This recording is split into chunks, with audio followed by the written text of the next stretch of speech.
Hello, my name is Matthew Gutman, and I would like to thank the executives of Farm Bureau Insurance for meeting with me today on an opportunity for a change that should be made for our Warsaw, Virginia branch, located here in Virginia, of course. And so today we will be discussing how we can make a case for that change, what the change is, the numbers that understand and help us to identify where this change needs to come from, and so forth.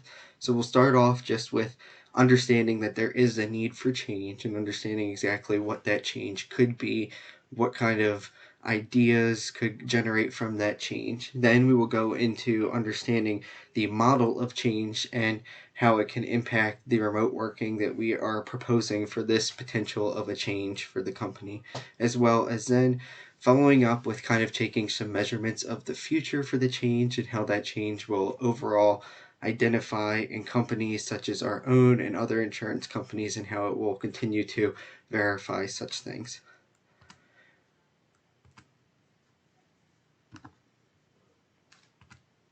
Okay, so first off, we really need to understand what the mission of our company is. Being a leading insurer for all Virginians, that is part of a big part of our change initiative and also the vision of providing peace of mind and quality of life for all Virginians with personal attention, professional guidance, and care. Unfortunately, we are not seeing that happen as we are seeing this need for change. We are seeing that as remote work is coming to an end for some companies, Farm Bureau Insurance and the branch in Warsaw has seen more people trying to almost make a case to go back to in-office working. And as we are a company that has tried to move to in-office working, we're actually seeing more declining members, employee burnout, and full-time in-office work.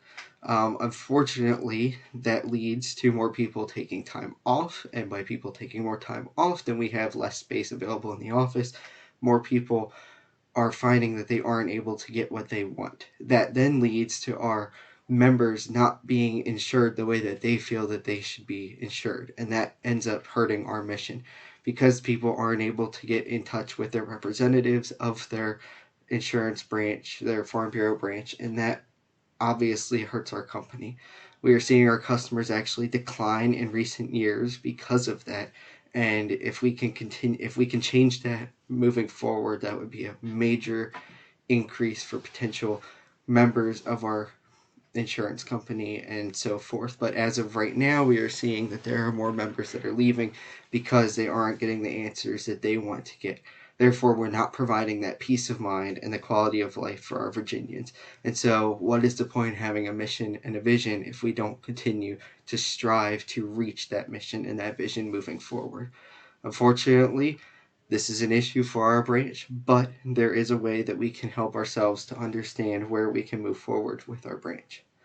So, first we will start by talking about the four spheres of knowledge. That is kind of an understanding and an idea to know exactly what we need to do with our branch. What exactly are the issues? We help to acknowledge what that change could be.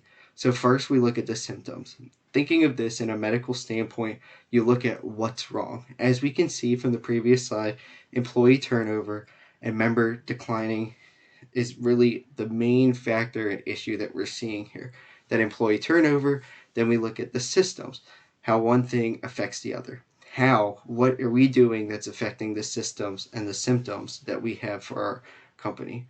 Therefore, if we look at the systems, moving to a full-time in-office workplace is really starting to have that employee turnover start.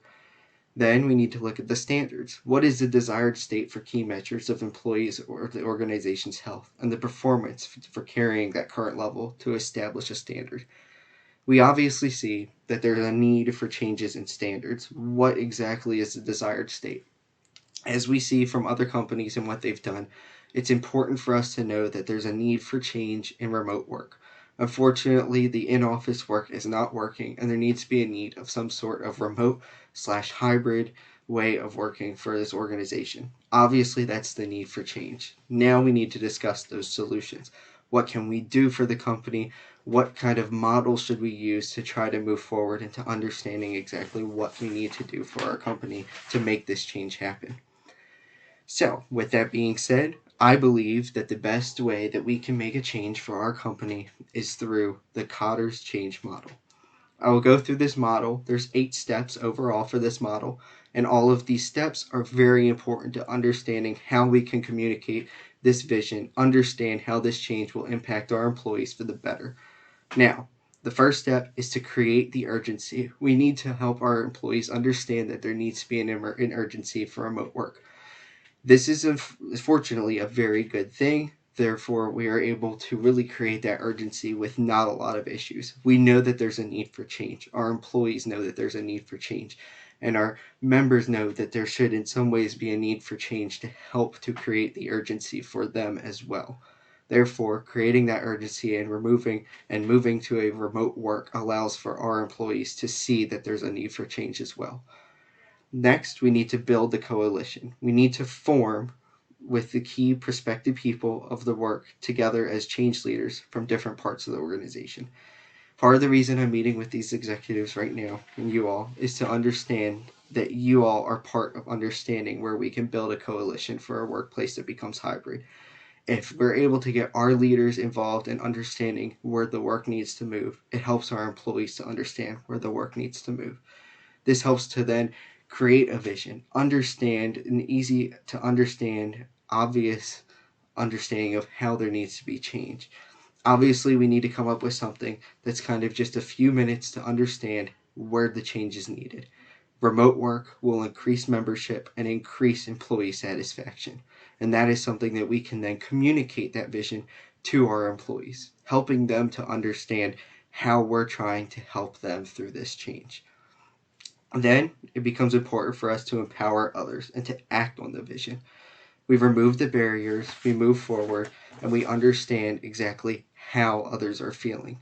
Next, we create some quick wins. This, of course, could be very interesting and very allow for kind of some quick changes. What kind of remote work are our employees looking for? How is that remote work helping the employees and helping the members of our community? Next, we need to continue to build on the change. This can take somewhat of a long time, and there's also risks of going backwards to the old ways if we won't continue to build on the change. Building on the change is obviously important for remote work. How can we continue to build? How can we continue to move forward into a new normal? And last, of course, is to embed the change. We need to make it stick, make it fundamental, make it a provided clear steps and an understanding of how it's going to help and be an advantage to our company by making this change.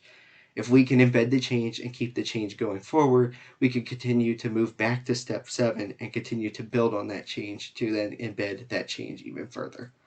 So I want to talk about some companies that have really made a difference in the way that they've used their remote work. One company in particular is HubSpot. HubSpot now uses an at-office, at-flex, and at-home way of working. At-office is 3 days or more in the office, at-flex is 2 days or fewer, and at-home is fully remote. They give their employees an opportunity to understand what they want to do. If employees feel that they're wanted, as we can see from one of the quotes for the company, results matter more than when or where they are produced. Understanding where they're produced and not really and having those results matter really allows the employee to know that they are doing their job, and we care more about how their way of working is helping to produce results in the company. Of course, their remote work strategy is centered on the employees. Hopefully, and we should know this, but by having that strategy centered on the employees, we can then center our strategies towards our members as well. With less staff turnover, we start to see more employees able to meet the members and customers' needs, therefore providing a good mission and vision for our company. We are also seeing that there is an evolving work environment that could impact the ability to attract or retain employees. Amazon, Pinterest, and others have mentioned this. Evolving work environments have an impact on their ability of attraction or retaining employees. It's one of the positives that we've actually seen from the pandemic moving forward. So, then looking at the way that employees will have to give up some part of their paycheck for initial trainings organized by the company. This is where you'll see some negative feedback from some of our employees.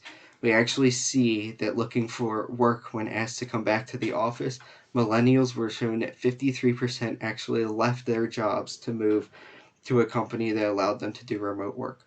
Baby boomers were in the 33%, and Gen Z were in the 40%. Therefore, there's an obvious understanding that there needs to be a little bit of a change for where the work is coming from, but there needs to be an understanding that our employees are heard and they're understood. Employees obviously don't want to give up parts of their paycheck for initial trainings, but it's important for them to know that it allows them to, while having to give up a little bit of something, they understand that the change will be beneficial to them in the long process. Lastly, we're actually seeing the insurance companies are calling the pandemic a gift for remote working. Obviously, this is part of after we see that it actually helps grow diversity. Being able to have members from all over the place allows to grow diversity for the company. And obviously, in a time right now, we're seeing that companies want to see their diversity grow. After analyzing more than 800 occupations and 2,000 activities, it was determined insurance professionals offer the most potential for working remotely. Many are keeping fully remote in effect after the pandemic, including companies like State Farm, which is a competitor of ours. And obviously, there is a need for virtual employees as an immediate and urgent need. This means that we can't wait to start this change. This change needs to happen today. It needs to be something that we move forward into the process right now. Thank you for taking the time to listen to my overall leading and change, and here are the references that were used for the company, and I want to thank you for taking the time to meet with me on this change. Thank you.